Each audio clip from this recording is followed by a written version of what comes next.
네, 북한이 지난 11월 29일 ICBM급 화성 15형을 발사하며 핵무력 완성을 선언한 이후에 북한의 추가 미사일 발사는 현재까지 없는 상황이지만 유엔 안보리가 이전보다 강도가 높은 대북 제재 결의 2397호를 채택함에 따라서 북한이 이에 반발해 도발을 감행할지 국제사회가 주목하고 있습니다. 네, 김용현 동국대 북한학과 교수, 차두현 아산정책연구원 개권연구위원과 함께 자세한 얘기 나눠보겠습니다. 어서 오세요. 오십시오. 네, 안녕하십니까. 네, 유엔 안보리가 만장일치로 2397호 대북 제재 결의안을 채택했습니다. 김정은의 발언이 나와서 일단 주목이 되고 있는데요.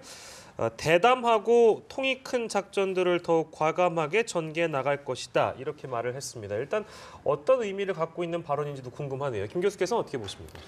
우선은 이제 이 말이 언제 나왔느냐를 우리가 따져봐야 되는데요. 예. 5차 노동당 세포위원장 대회에서 이야기를 한 겁니다. 예. 그러니까 유엔 결의안이 나오자마자 예. 지금 발언이 나온 건데 이 말 앞에 있는 말은 인민을 위한 많은 새로운 사업을 구상하는 데 있어서 예. 대담하고 통 큰 작전을 더욱 과감하게 전개하겠다 이런 이야기입니다. 네. 그러니까 한편으로는 이제 북한 주민들을 위해서 보다 더 강한 정책들을 펼치겠다는 의미가 하나 있는 것이고 예. 또 하나는 대외적으로 국제사회 대북 제재가 이번에 2397호가 지금 나왔지 않습니까? 네. 상당히 2375보다는 또 강한 압박이라고 봐야 되는데 예. 여기에 대한 김정은 위원장의 반발. 그러니까 미국과 국제사회에 북한이 끌려가지 않겠다. 유엔 차원에서 그런 제재가 나온다고 해도 예. 고개 숙이지 않겠다라고 하는 그런 차원에서 우선 강하게 김정은 위원장이 그것을 되받아치는 그런 모습이라고 봐야 될 것 같습니다. 예. 네. 그리고 또 이제 이번에 북한이 유엔 안보리 결의 채택된 이후에 항상 그래 왔듯이 좀 뭐 미사일을 쏜다거나 뭐 화성 12형으로 대응 사격을 한다거나 여러 가지 대응을 보였거든요.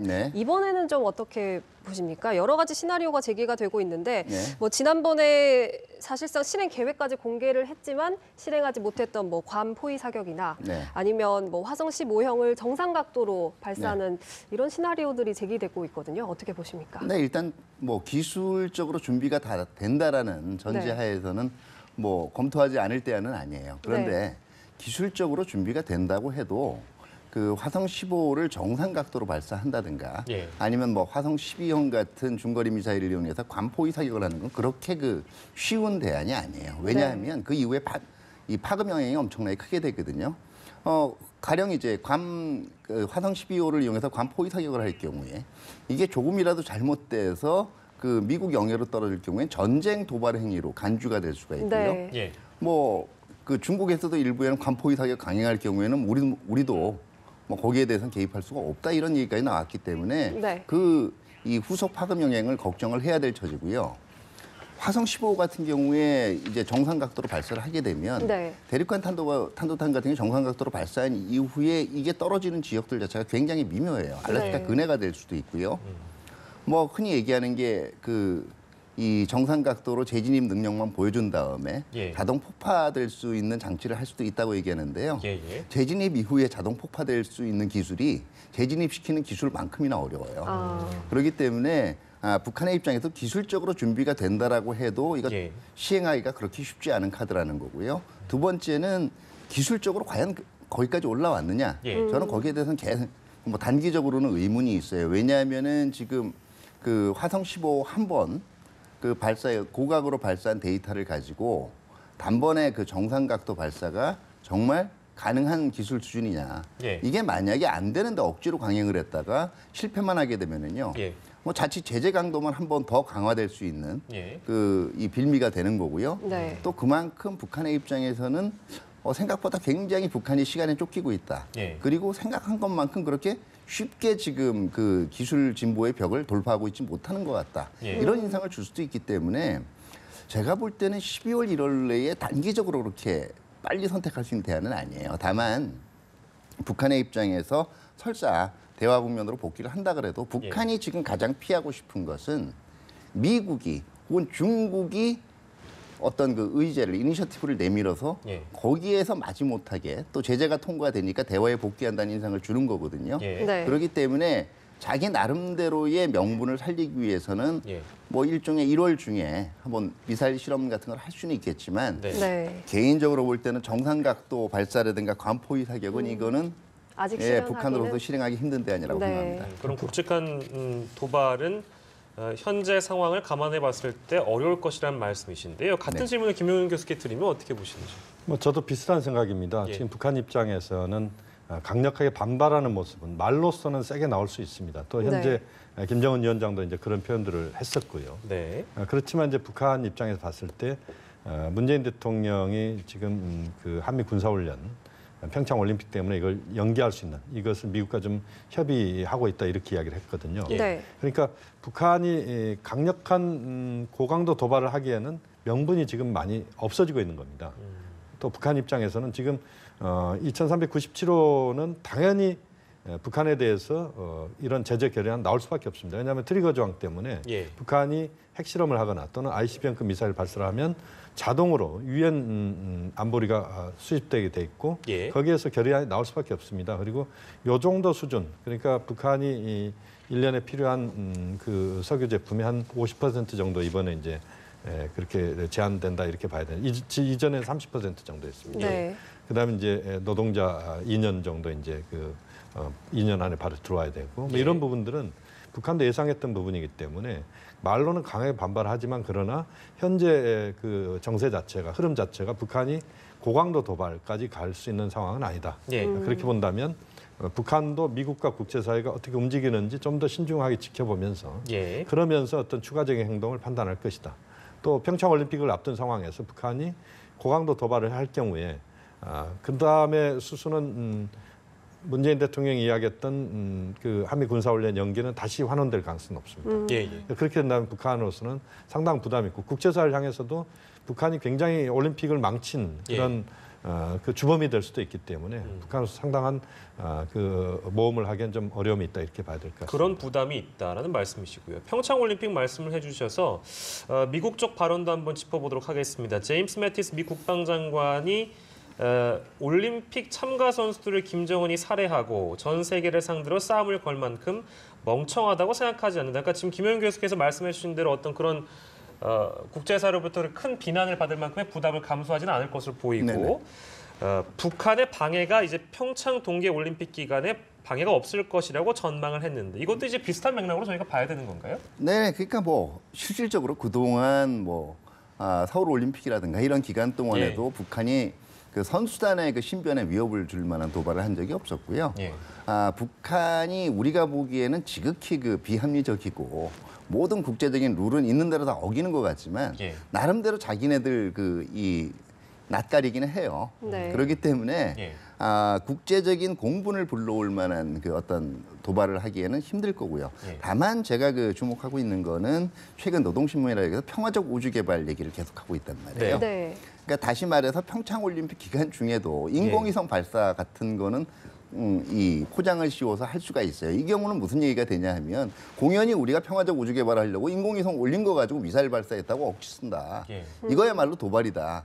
이렇게 얘기할 수 있는 거거든요. 다만 그 인공위성을 올리는 정도는 사실 미사일 능력 면에서 어떤 면을 시위할 수 있냐면 엔진 추력이 향상이 됐고 정교성이 향상됐다라는 건 보여줄 수가 있는데 그 북한이 그 마지막으로 보여줄 수 있는 능력들 탄두하고 미사일이 진짜 결합될 수 있느냐 재진입이 요걸 보여주는 데 한계가 있거든요. 그러나 북한 입장에서도 미사일의 추력을 그 한번 간접적으로 실험해보고 계속적으로 궁극적으로 ICBM을 완성하기 위한 데이터 축적은 인공위성 발사를 가지고도 할 수가 있어요. 그렇기 때문에 이런 우회적인 방법을 택할 수도 있지 않을까 이런 생각해 봅니다. 네. 그리고 그렇다면 지금 50일도 채 남지 않았거든요. 또 문재인 정부가 공을 들이고 있다 이런 언론 보도도 나오기도 했는데 평창 올림픽에 북한 참가 가능성 어떻게 보십니까? 지금 말씀하신 것처럼 평창 올림픽이 사실 내일 모레입니다. 네. 2월 9일이니까 지금 기준으로 하면 뭐 한 40여일 정도 남았다고 봐야 될까요? 그만큼 이제 목전에 있는데 우리 입장에서는 북한의 참가는 매우 중요한 것입니다. 왜냐하면 그 자체가 북한 참가했을 경우에 평창올림픽 흥행도 흥행이지만 평창올림픽 때 한반도의 군사의 긴장 이것에 대한 불안감들이 있었는데 이걸 완전히 없애주는 거거든요. 그렇기 때문에 평창올림픽의 북한 참가는 매우 중요한 것이고 예. 문재인 정부는 여기에 상당히 공을 들이고 있다 이렇게 봐야 되는데 현재로서는 저는 북한의 참가 가능성이 좀 더 있다라고 봅니다. 왜냐하면 북한이 국제사회와의 관계를 풀어가는 데 있어서 군사적인 부분이나 정치적인 부분에서 많은 대치를 했지만 그러나 체육교류와 관련된 부분에서는 상당히 적극적이었습니다. 예. 그리고 또 우리 입장에서는 지금 한미 군사훈련도 잠정적으로 지금 그 패럴 올림픽 기간까지를 포함해서 그 기간을 좀 비껴서 한 4월 정도에는 아마 할 것 같은데요. 예. 이렇게 연기를 시키고 이런 것도 이제 북한의 참가를 끌어내는 중요한 명분을 지금 우리가 주는 거거든요. 예. 이런 부분에서는 저는 북한의 참가 가능성이 좀 더 높다 이렇게 봐야 될 것 같고 또 하나 저는 주목할 수 있는 것은 지금 당장 날짜가 그렇게 많지 않습니다만 평창 올림픽만을 위한 그런 차원에서 대북 특사 파견도 저는 상당히 적극적으로 우리가 준비를 해야 된다고 봅니다. 예. 왜냐하면 지금 평창 올림픽 관련돼서 북한의 참가와 관련된 부분이 기술적인 부분도 그렇고 예. 네. 지금 뭐 한 2명 정도 그 피겨스케이팅 페어 부분에서 예선 통과했는데 신청을 안 했습니다. 네. 그래서 지금 이대로 두면 사실상 이제 북한의 선수는 아무도 참가가 불가능하다 이렇게 봐야 되는데 IOC도 그렇고 상당히 북한에 대해 배려를 하겠다. 그래서 실제 예선 통과가 안 됐다고 하더라도 그에 예. 근접한 점수에 드는 선수들은 또 참가를 시키는 이런 부분들도 이야기되고 있고 예. 또 여러 가지 기술적인 것들까지 고려해서 본다면 우리가 정치 군사적인 건 좀 배제하더라도 예. 평창 올림픽만을 갖고 IOC를 통하든 또는 한국 정부가 북한 쪽에 특사를 보내서 그 문제를 집중적으로 빨리 협의를 해서 북한 참가를 좀 끌어내는 예. 또 국제사회 중국, 미국도 그렇고 일본, 러시아 등을 비롯한 국제사회가 적극적으로 북한의 참가를 좀 끌어내는 데 도움을 주는 예. 그런 부분들이 저는 필요하다고 봅니다. 예, 북한이 어떤 선택을 하는지는 좀 지켜볼 필요가 있습니다만 어찌됐든 그 스포츠를 통해서 이 대화의 가능성을 좀 열어보려는 우리 정부의 발걸음은 이해가 됩니다만, 근데 이제 반대로 이런 지적을 하시는 분들도 있는 것 같아요. 네. 미국 쪽에서 이제 매티스 장관이 워낙에 강경한 발언을 하다 보니 예. 우리 정부만 너무 대화에 매달리고 있느냐 이런 지적도 나오고 있거든요. 이건 어떻게 보십니까? 꼭 그렇지는 않아요. 일단 저는 개인적으로 북한 그 대표단의 평창올림픽 참가 가능성은 매우 낮다라고 생각해요. 예. 네. 왜냐하면 그 북한은 절대로 참가하는 데 의의를 두는 체제가 아니에요. 네. 스포츠를 통해서 자기네들의 나름대로의 그 이 체제의 위력을 과시하고 하는데 예. 제가 한번 그 피겨 대표팀 성적하고요. 예. 그 동계올림픽과 관련된 그 이 북한 대표팀의 그동안 국제 무대 성적들을 한번 봤어요. 네. 좋지 않습니까? 나오게 되면 망신당합니다. 아. 과연 그거를 김정은이 할 수가 있을까? 뭐 하게 되면 굉장한 그 변화겠죠. 지금 사실은 정부 입장에서 북한의 그 평창올림픽 그 이 참가까지를 예. 굉장히 그 이 공을 들이고 있다 보니까 정부가 너무 대화에만 몰입하고 있지 않느냐는 얘기가 나오고 있는데 예, 예. 사실 대화 얘기는 미국 쪽에서도 그 이 흔히 얘기할 때 대북 강경 조치를 얘기할 때는 일단 그 트럼프 대통령이 얘기를 하고 약간 매티스 이 장관이나 아니면은 맥마스터 보좌관이 이제 그 이 수위 조정을 하는 거고요. 예. 또 틸러슨 장관 수준에서 대화 가능성도 계속 얘기를 나오고 있거든요. 그렇습니다. 네. 그리고 그걸 이제 백악관이 또 수위 조절을 하는 형태를 취하고 있는데 미국도 두 가지 접근은 다 취하고 있다라고 보고요. 예. 우리가 지금 대화를 얘기하고 있지만 지금 한반도 비핵화 원칙 포기한다라고 얘기하신 적 한 번도 없어요. 예. 네. 그리고 근본적으로 대화를 하자라는 게 기존에 있던 비핵화 원칙 포기하고 비핵화 문제에 대한 대화를 하자라는 얘기가 아니라 남북 사이에 지금 놓여 있는 그 긴장을 완화하기 위한 일단 대화를 시작하자라는 거거든요. 예. 또 하나 대화하고 협상은 분명히 틀려요. 그 저는 어떤 이 아주 가장 우아한 침묵이 예. 살벌한 대화보다는 더 나쁘다고 생각해요. 다시 말해서 굉장히 분위기 나쁜 대화가 예. 그냥 서로 그 웃고는 있지만 뒤에서 이를 갈고 있는 침묵보다 훨씬 나아요. 왜냐하면 지금처럼 한반도에서 긴장이 고조돼 있는 상황에서 대화를 위한 통로마저 없는 이런 상황에서는요. 사소한 행동들도 오해가 될 수가 있고 조심할 필요가 예, 있고. 이게 군사적인 충돌로 발전할 수 있는 소지가 있기 때문에 그런 차원에서 일단은 체육 분야나 이런 비정치적인 분야에서 대화부터 시작을 해서 예. 그동안 끊겼던 남북한 간의 지금 대화 통로 자체가 완전히 단절돼 있거든요. 네. 그걸 개설해 보자는 노력 자체를 뭐 대화 일변도다 이렇게 보는 건 무리가 있는 것 같아요. 네, 그렇군요. 네, 그리고 유엔 안전보장이사회가 이번에 채택한 2397호 그러니까 사실 일부 한계는 있지만 지난번에 채택했던 2375호에 비해서는 수위가 좀 높아졌다 이런 평가가 나오고 있습니다. 그래서 대북 압박 효과가 적지 않을 것이다 이런 평가도 나오고 있는데 어떻게 보십니까? 물론 이제 대북 압박 효과는 분명히 있죠. 네. 왜냐하면 이제 북한이 1년에 쓰는 그런 석유 제품, 그것은 뭐 정유나 또 원유 이런 것들 다 포함해서 전체적으로 보면 그동안 지난번에 그 제재에서는 전체 한 30% 정도까지로 제한을 했다고 봐야 되는데 이번에 그 정유 제품을 기존에 원래대로 북한이 쓰는 거에 비해서 한 10% 정도밖에 안 되거든요. 이제 네. 전체로 치면 약 50% 정도, 절반 정도를 지금 이제 북한이 원유, 석유 다 합쳐서 절반 정도를 못 쓰게 됐다 이렇게 봐야 되거든요. 네. 그렇게 보면 북한 경제에 미치는 영향은 분명히 있다 이렇게 봐야 됩니다. 또 지금 이제 외국에서 일하고 있는 노동자들, 북한 노동자들이 뭐 최소 10만 명 이상이다 이렇게 봐야 되는데 이들이 이제 한 2년 안에 대체로 이제 북한으로 또 송환이 되게 돼 있지 않습니까? 네. 그렇게 본다면 북한 경제에 영향 분명히 준다. 다만 단기적인 영향은 그렇게 크지는 않을 것이라는 겁니다. 왜냐하면 북한이 그동안 내성도 있었고 또 북한에 대한 제재가 바로 효과를 보이지는 않습니다. 물론 효과는 있긴 있지만 한 1, 2년 정도의 시간이 지나면서 이제 효과가 본격적으로 나타나기 때문에 중장기적으로는 분명한 북한의 압박 요인이 된다. 다만 현재 어떤 상황들을 봤을 때 북한이 그동안에도 보면 상당히 버티기 또는 그 상황을 좀 어떻게든 견디는 이런 부분에서 굉장히 강한 부분을 보여줬던 게 사실이거든요. 네. 또 지금 앞으로의 그 북미 관계나 전반적인 흐름 자체가 계속 현재 강대강 대결 구도로만 가기는 좀 어렵다고 보고 그렇게 본다면 분명히 북한을 아프게 하지만 단기적으로는 그렇게 덜 아픈 것이고 길게 봤을 때는 꽤 아플 수밖에 없다고 봅니다. 네.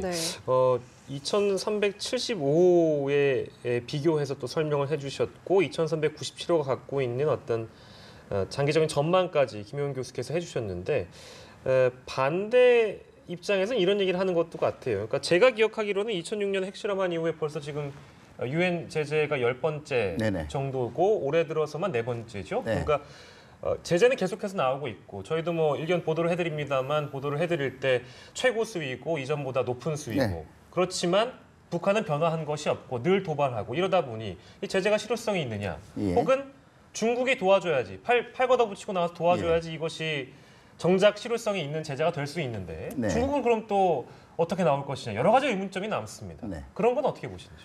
첫 번째는 그동안 수많은 제재들이 있었지만 그 지난 10년간의 제재 중에서 그 작년부터 시작된 2270호 이전의 제재들을 보면요. 그냥 상징적인 수준에서 야단치지는 제재라고 보면 더 되겠습니다. 직접적으로 북한의 핵미사일 개발 자금과 관련된 김정은의 통치 자금을 겨냥한 그 제재는 작년부터 시작이 됐다라고 보는 게 맞아요. 그리고 그렇기 때문에 조금 더 제재 효과에 대해서는 기다려봐야 된다는 게 첫 번째고요.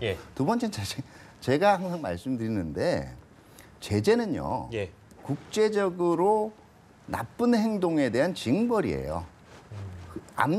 그게 압력이 돼서 행동을 변화시키는 목적도 있지만 일단은 했던 나쁜 행동에 대한 징벌이란 말이에요. 그렇기 때문에 상대방이 얼마나 그 효과에 대해서 아프게 여기느냐 안 여기냐는 사실은 2차적인 문제입니다. 제가 이런 예를 많이 드는데 가령 우리가 음주운전 단속을 하고 있는데요. 사람들이 음주운전에 대해서 그 가해지는 징벌에 대해서 별로 큰 타격을 나 그럼 뭐 면허 취소되고 말지 뭐. 그러면 음주운전 단속 안 할 겁니까? 네.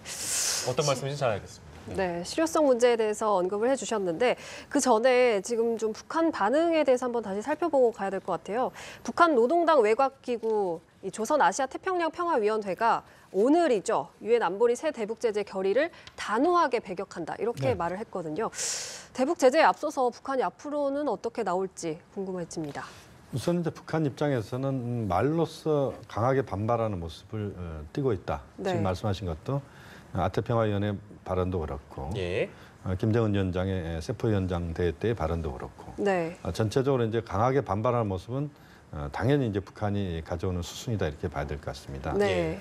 또 이제 이 과정에서 북한이 그러면 말로만 그칠 것이냐 아니면 행동까지 갈 것이냐는 부분인데 행동까지 간다고 하더라도 북한으로서는 고강도 도발은 쉽지 않다. 예. 아까 이야기들이 나왔습니다만 네. 그러니까 핵실험이나 또는 ICBM급 발사 이런 것들의 가능성들은 그렇게 높지는 않다고 보고 예. 다만 이제 북한이 어쨌든 북한이 현재 제재가 가해지고 있는 또는 새롭게 제재가 가해지는 것에 대한 반발의 형태를 띠는 이런 차원에서는 저강도 도발이랄지 또는 최대치로 치면 아마 SLBM 그러니까 잠수함 발사 탄도미사일 정도 이건 이제 유엔의 제재 결의안이 새롭게 나올 정도는 아닙니다. 그렇지만 미국이나 국제사회에 주는 임팩트는 분명히 있기 때문에 네. 또 이것이 또 평창올림픽 직전에 이런 북한의 도발이 있거나 또는 평창올림픽 기간 동안의 도발 이것 자체는 북한은 상당한 부담이 있기 때문에 예. 만약에 도발이 있다라면 이제 뭐 1월 초 정도까지나 뭐 이렇게 될 수 있겠습니다만 어쨌든 우리가 좀 더 중요하게 봐야 될 건 김정은 위원장의 신년사를 좀 봐야 될 것 같습니다. 신년사요? 1월 1일 날 강하게 이제 핵 개발 또는 핵 보유국 선언하면서 예. 평화 공세, 대화 공세를 펼칠 것으로 예상이 됩니다만 거기에서 김정은 위원장이 어떤 식의 그 담화를 보여주느냐 이것이 앞으로 북한의 그 행보에 많은 부분 우리가 예상할 수 있는 그런 결론이 나올 것 같습니다. 예, 네. 조금 앞서가는 감이 있습니다만 신년사 얘기를 또 해주셔서 뭐 전체적으로 봤을 땐 평창 올림픽도 앞두고 있고 신년사를 전망한다면 어떤 신년사를 김정은이 할 거라고 보십니까? 예년의 신년사를 보면요. 네. 평화 메시지만 일방적으로 던졌다거나 예. 아니면 아니면 강경한 그 이 의지만 일방적으로 표현한 신년사는 없었어요. 항상 강운이 섞여 있습니다. 예. 제가 보기에는 분명히 특히 이 미국 쪽을 두드려서 올해 이제 그렇게 재미를 못 봤기 때문에 예. 평창 올림픽까지를 고려를 해서 그 우리 쪽에 대한 예. 제한적인 평화 메시지 같은 건 분명히 있을 수가 있을 거고요. 예. 그동안 이제 북한이 얘기한 그 수순을 보면 헌법으로 자기네들이 핵보유국이라고 얘기를 했어요. 북한 헌법에서. 그런 다음에 핵무력 완성을 이제 김정은이 이제 이 화성 15 발사 이후에 얘기를 했거든요. 그렇기 때문에 신년사의 핵보유국이라는 표현을 또 쓰지는 않을 거예요. 그건 뭐 계속 같은 얘기 가지고 아마 이제는 핵무력 배치 선언, 배치를 핵무력 추진하겠다. 배치 선언. 예, 실질적으로 이제 무기로서 이제 배치하는 걸 추진을 시작하겠다. 네. 명실상부한 핵보유국이 되기 위해서 예. 이런 선언이 들어갈 가능성이 저는 있다라고 봐요. 왜냐하면 흔히 얘기하는 북한이 굉장히 그 긴장을 올려놓고 갑자기 대화로 선회할 그 가능성이 있다라고 보지만 대화로 선회하더라도요. 예.